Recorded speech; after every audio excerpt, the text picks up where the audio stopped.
একসময় বনে একটা খরগোশ আর একটা কচ্ছপ বাস করত।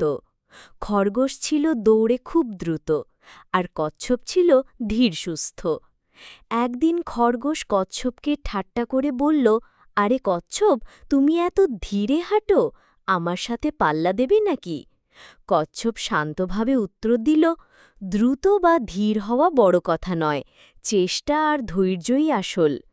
বনের প্রাণীরা সবাই শুনল এবং দৌড় প্রতিযোগিতা ঠিক হল। পরদিন সকালে সবাই মাঠে জড়ো হল।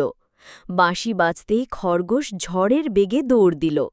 কচ্ছপ আস্তে আস্তে হাঁটতে লাগল। খরগোশ কিছু দূর দিয়ে ভাবল, কচ্ছপ তো অনেক পিছিয়ে আছে, একটু ঘুমিয়ে নিলেও আমি সহজেই জিতব। সে গাছের নিচে ঘুমিয়ে পড়ল। কচ্ছপ ধীরে ধীরে থামা ছাড়াই এগিয়ে চলল। সে থামেনি, বসেনি, শুধু সামনে চলতেই থাকল। খরগোশের যখন ঘুম ভাঙল, তখন দেখে কচ্ছপ প্রায় গন্তব্যে পৌঁছে গেছে।